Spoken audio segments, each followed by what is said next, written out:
ಕಾನದ ಕಡಲಿಗೆ ಹಂಬಲಿಸಿದೆ ಮನ, ಕಾನಬಲ್ಲೆನೆ ಒಂದು ದಿನ, ಕಡಲನ್ನು ಸೇರಬಲ್ಲೆನೆ ಒಂದು ದಿನ ಅಂತ ಅಜ್ಜ ಹೇಳಿದ್ದರೆ ಮೊಮ್ಮಗಳು ಅವರ ಮಾತುಗಳನ್ನು ಕಾರ್ಯರೂಪಕ್ಕೆ ತಂದಿದ್ದಾರೆ. ಹೌದು, ಕನ್ನಡದ ಖ್ಯಾತ ಕವಿ GS ಶಿವರುದ್ರಪ್ಪ ಅವರ ಮೊಮ್ಮಗಳು ಅನನ್ಯ ಪ್ರಸಾದ್ ಅಟ್ಲಾಂಟಿಕ್ ಮಹಾಸಾಗರವನ್ನು ದಾಟಿ ಕಡಲನ್ನು ಸೇರುವ ತಾತನ ಕನಸನ್ನು ಪೂರ್ಣಗೊಳಿಸಿದ್ದಾರೆ.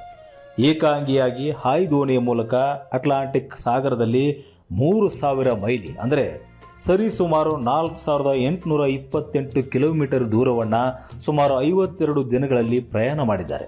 ಈ ಮೂಲಕ ಏಕಾಂಗಿಯಾಗಿ ಅಟ್ಲಾಂಟಿಕ್ ಮಹಾಸಾಗರದಲ್ಲಿ ಸಮುದ್ರಯಾನ ನಡೆಸಿದ ಮೊದಲ ಕಂದು ಮಹಿಳೆ ಎಂಬ ಹಿರಿಮೆಗೂ ಪಾತ್ರರಾಗಿದ್ದಾರೆ. ಕಳೆದ ವರ್ಷ ಅಂದರೆ 2024 ಡಿಸೆಂಬರ್ 11ರಂದು ಸ್ಪೇನ್ನ ಕ್ಯಾನರೆ ದ್ವೀಪದ ಲಾಗೋಮೇರದಿಂದ ಹಾಯ್ದೋಣಿಯಲ್ಲಿ ಪ್ರಯಾಣ ಆರಂಭಿಸಿದ ಅವರು ಕಳೆದ ವಾರ ಅಂದರೆ 2025 ಫೆಬ್ರವರಿ 1ರಂದು ದಂಡಯಾತ್ರೆ ಮುಗಿಸಿ ಆಂಟಿಗುವಾಗೆ ಬಂದು ಸೇರಿದ್ದಾರೆ.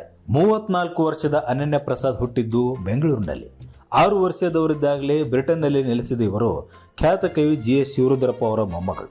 ಈ ದಂಡಯಾತ್ರೆ ನಡೆಸುವ ಮುನ್ನ ಮಾತನಾಡಿದ ಅವರು, ದಕ್ಷಿಣ ಭಾರತದಲ್ಲಿ ಅನಾಥರಾಗಿ ಬಡತನದಲ್ಲಿ ಬದುಕುತ್ತಿರುವ ಮಕ್ಕಳಿಗೆ ಮನೆ ಮತ್ತು ಶಿಕ್ಷಣವನ್ನು ನೀಡುವ ಮಾನಸಿಕ ಆರೋಗ್ಯ ಪ್ರತಿಷ್ಠಾನ ಮತ್ತು ದೀನಬಂಧು ಟ್ರಸ್ಟ್ಗೆ ಹಣ ಸಂಗ್ರಹಿಸಲು ಸಹಾಯ ಮಾಡಲು ಈ ಸವಾಲಿನಲ್ಲಿ ಭಾಗವಹಿಸುತ್ತಿದ್ದೇನೆ ಎಂದಿದ್ದರು. ಹಾಯ್ದೋಣಿಯಲ್ಲಿ ಸಮುದ್ರದಲ್ಲಿ ಪ್ರಯಾಣಿಸುವುದು ಒಂದು ತೀರದಿಂದ ಮತ್ತೊಂದು ತೀರಕ್ಕೆ ಹೋಗುವುದು ಎಂದರೆ ಸುಲಭದ ಮಾತಲ್ಲ.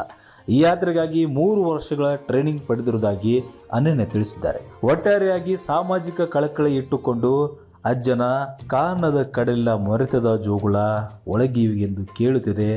ನೋಡಬಲ್ಲನೆ ಒಂದು ದಿನ, ಕಡಲನ್ನು ಕೂಡಬಲ್ಲನೆ ಒಂದು ದಿನ ಹಂಬಲವನ್ನು ಪೂರ್ಣಗೊಳಿಸಿದ ಕನ್ನಡದ ಮಗಳಿಗೆ ಅಭಿನಂದನೆಗಳು.